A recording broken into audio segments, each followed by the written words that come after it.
Hey everyone, JC here, and today I'm talking to everyone who's either new to sim racing or thinking of getting into sim racing on a budget.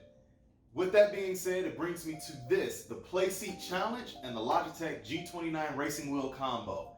Want to understand why this just might be the perfect option for you?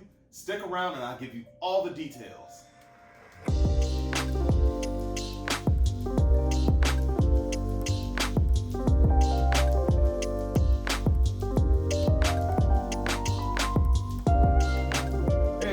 So, as we stated in the intro, yes, we're talking about the PlaySeat Challenge and the Logitech G29 Racing Wheel.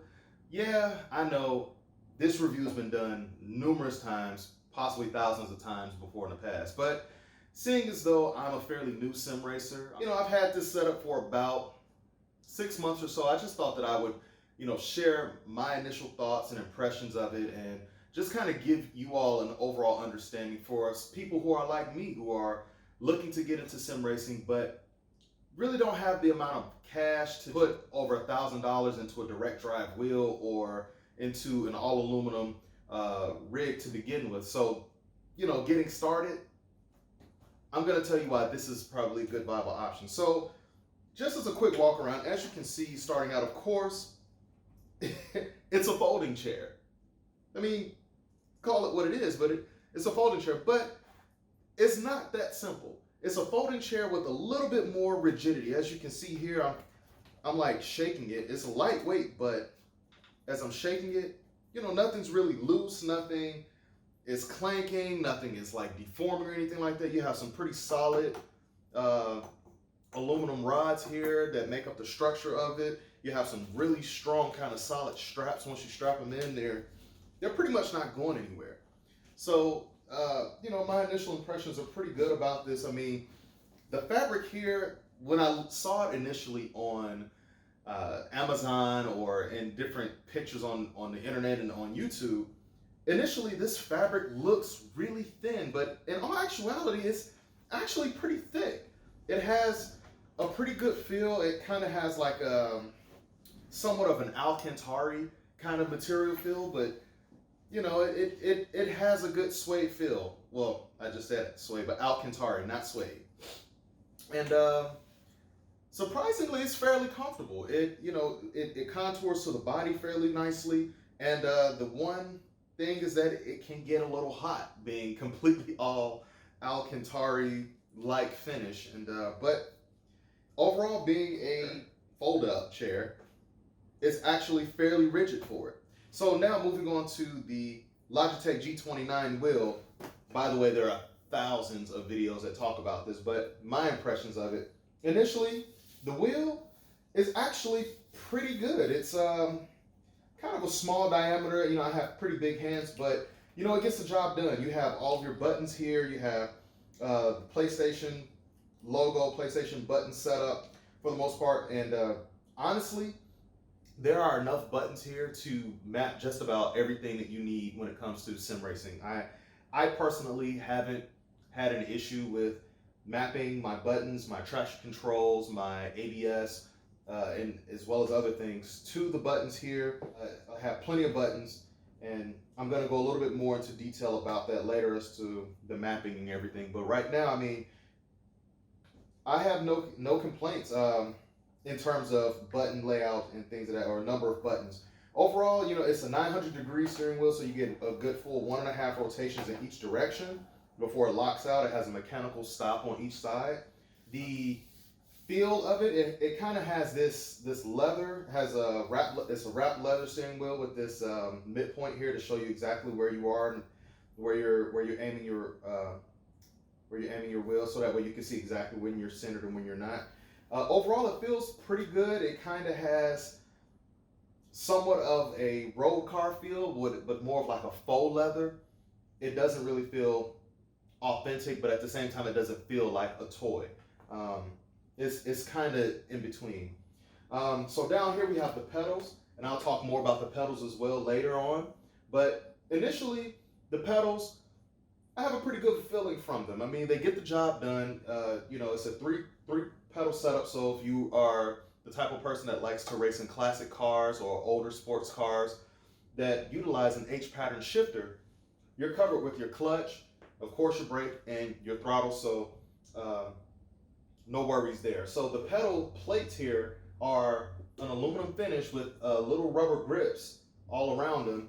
So it kind of gives you a good sports car kind of feel. But the thing that kind of throws it off for me is the base plate here is a hard plastic. So once again, it's kind of right in the middle of being on the edge of feeling like a road car, but at the same time feeling like a toy. But what you get for roughly $299 US these days, it serves the purpose really well. I can't complain with that. So now I want to talk a little bit about the shifter here. And the shifter,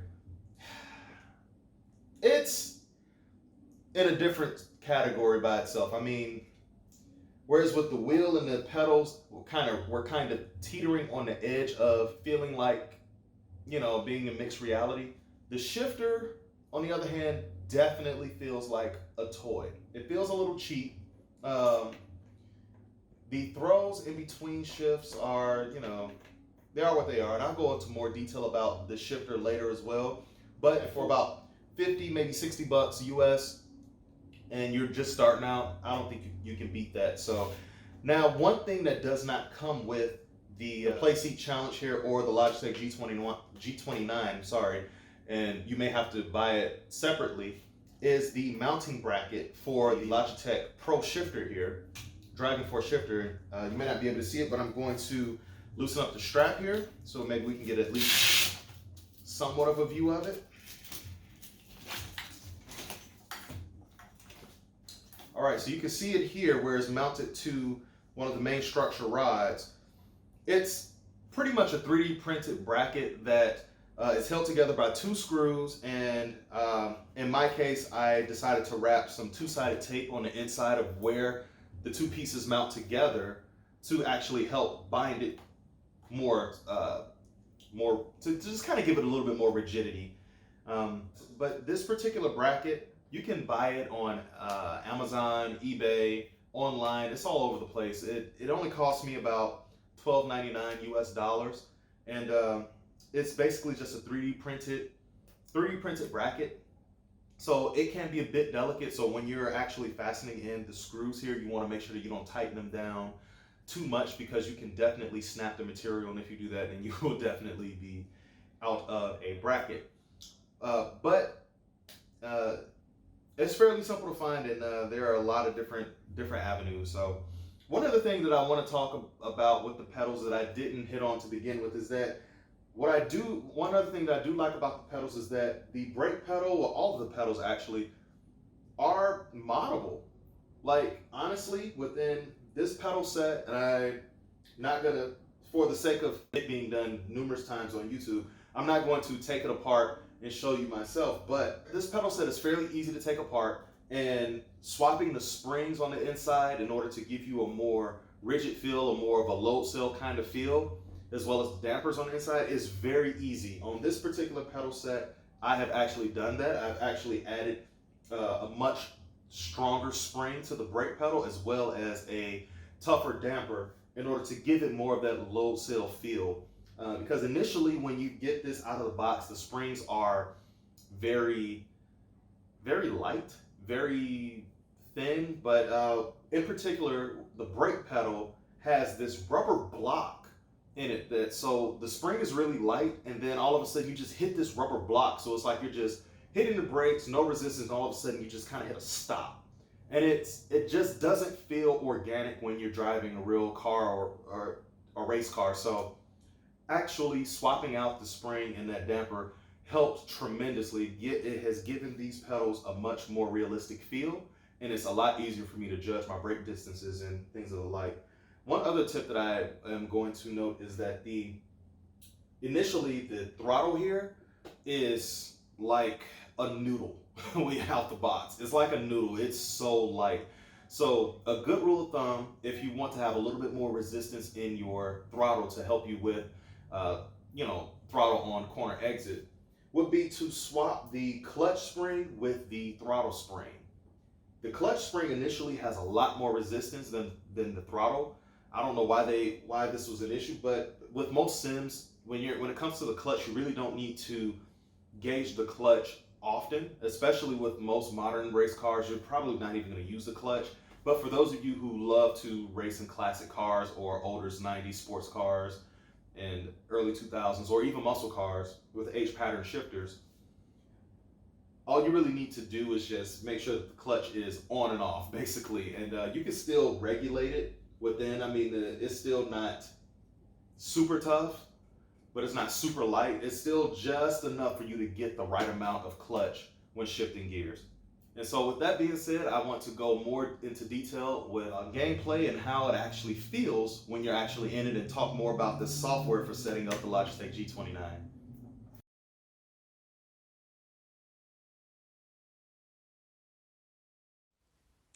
Although it is structured much like a folding chair, the PlaySeat Challenge is surprisingly comfortable.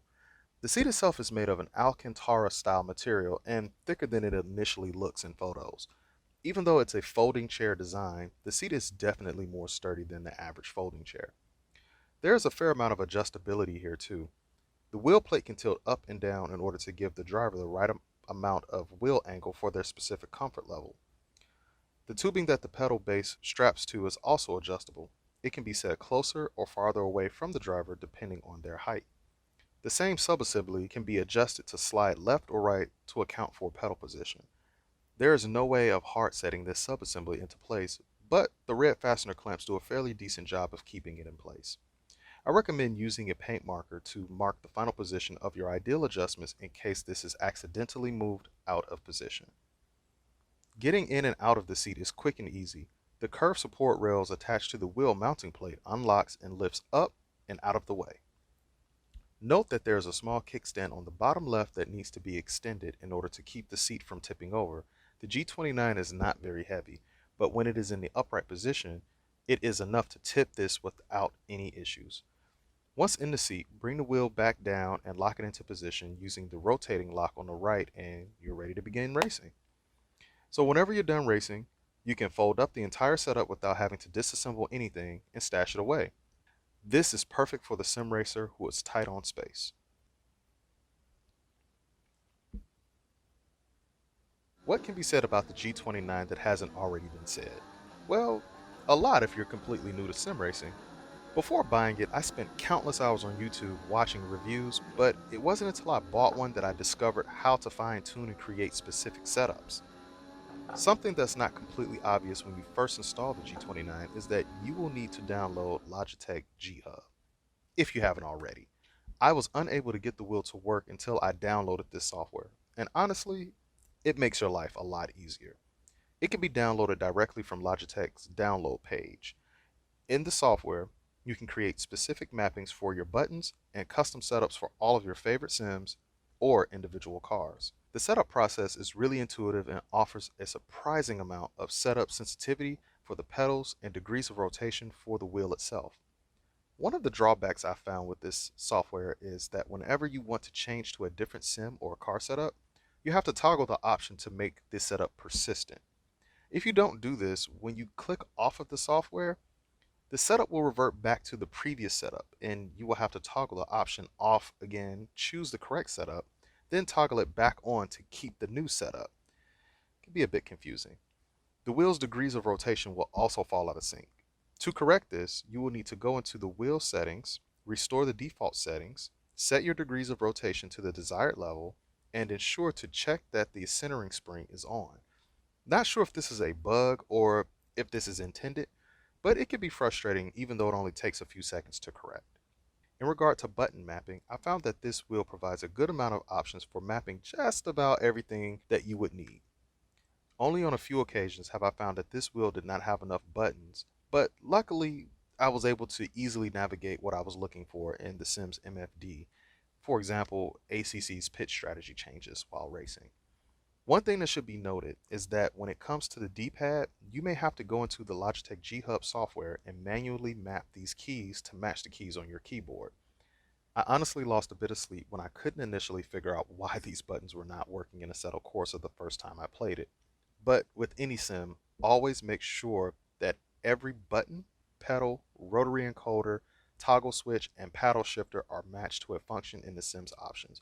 Or you might end up like me, frustrated at 3 a.m., wondering why it's not working. In terms of the pedals, I realize that I'm a bit heavy-footed on the throttle on corner exit. Luckily, this software allows you to set the pedal sensitivity outside of the sim to a default level that most sims will allow you to further adjust in game. I tend to keep my throttle set to about 35% sensitivity to account for my heavy footedness, but you may have to find what works best for you.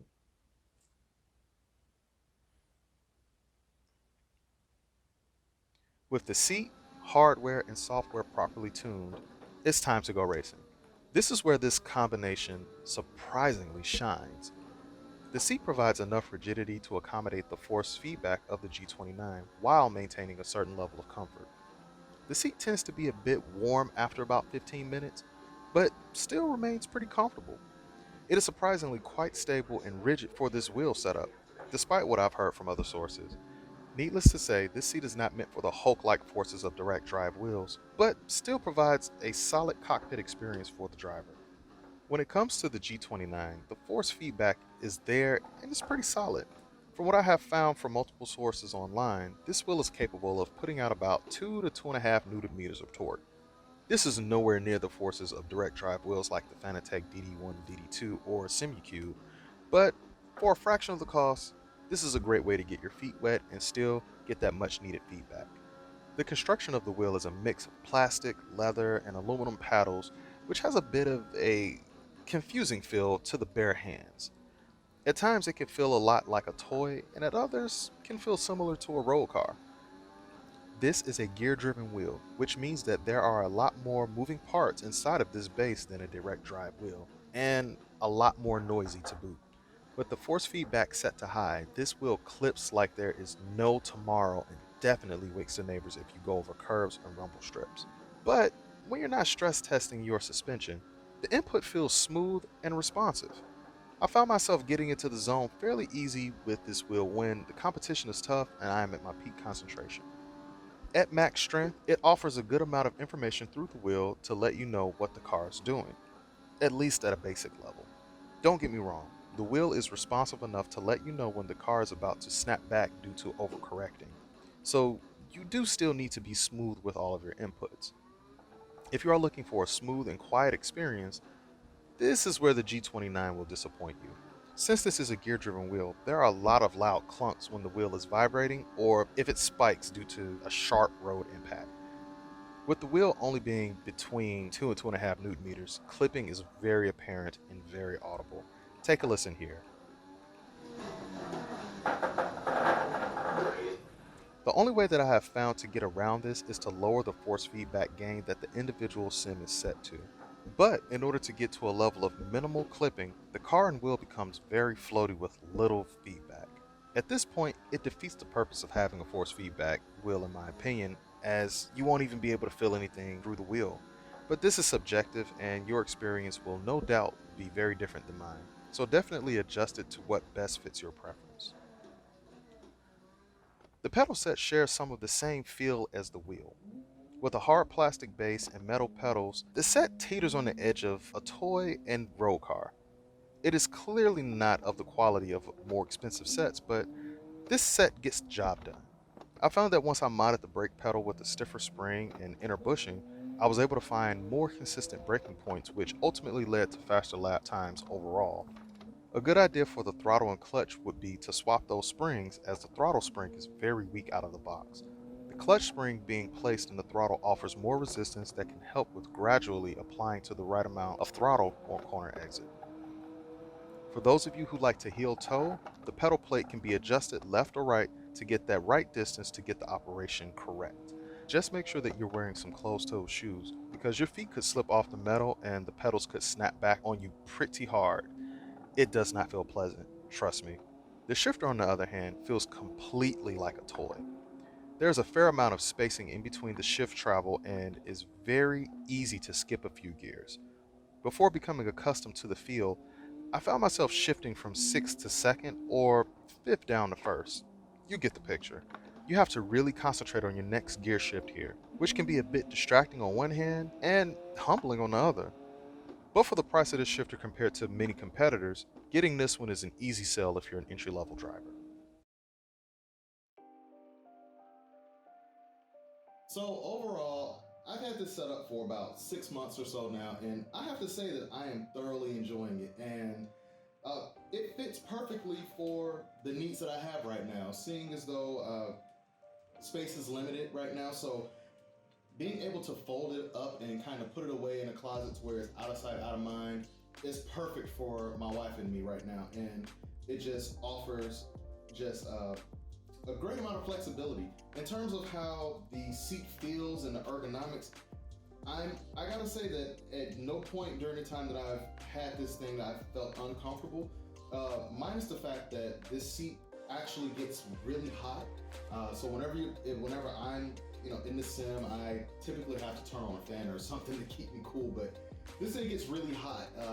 When you're fighting the wheel and you're shifting gears and those sorts of things, that amount of activity actually heats you up fairly quickly. Just a few talking points, a few pros and cons here. So, I kind of wish that it allowed for some sort, if there was a mod or some sort to actually be able to have a mouse and keyboard tray. I find myself having to reach over the wheel to reach my keyboard and my mouse whenever I need to, work with a few setup adjustments in the menu. If this sim doesn't really offer a way for me to toggle it on the buttons on the wheel. Other than that, in terms of the cons, I can't really think of any that are really critical at the moment. Minus this part right here, it's not really an adjustable headrest, so to speak. You really just kind of have to open the seat nearly as far as you can get it to where this is kind of straight up. If you don't have it far back enough, this will tend to bend forward and make you kind of have like a bent neck, and it can be a bit uncomfortable. But overall, I mean, you can just kind of work around that, and it's a good thing that the foot pedal sub-assembly can move forward and backwards to accommodate for that. But pros, so I like to end on a high note, but overall, I think that for the money, you cannot beat this setup. I mean, the entire set for the Logitech G29 out from the box, $299 US. It comes with the wheel set, wheelbase, of course, this is all one unit, and the pedal set. You have to, now granted, you have to buy the Driving Force Pro shifter. I'm sorry, I'm pretty sure I botched that name, but you have to buy the shifter separately. But I mean, it costs anywhere between $50 or $60 US depending on where you get it. You can find it anywhere on Amazon, possibly eBay, and a bunch of other sources. The PlaySeat Challenge itself cost me about $249 US, and honestly, it's not that bad. Overall, together, I'm looking at about a little bit over $500 US, closer to $600 US, but for the money, I'm very satisfied. Would I recommend this to someone who's new to sim racing and is looking to have a dedicated sim rig seat of some sort? Absolutely. You cannot beat this for the money. It's fairly rigid. I don't really get a lot of the wiggle, the ricketiness that some other YouTubers and reviewers have talked about. But then again, I'm only using a G29 wheel, which is very entry level. Only about 2 to 2.5 Newton meters of force. It's not very strong. It's not really gonna jostle this thing around. It's not really gonna wreck anything. So for this wheel combination, for the money, absolutely perfect. I highly recommend it. So guys, if you really enjoyed this one, if you found this video useful, please like it. Please subscribe to my channel, as it really does help this channel grow, and share the video. And as always, I love you guys. Continue to watch, and you guys are very inspiring to me. And if there's anything that you would like to see on this channel, please let me know in the comments below, and I'll do what I can to accommodate it. But until then, thanks again for watching, guys. I truly appreciate it, and I'll see you in the next one.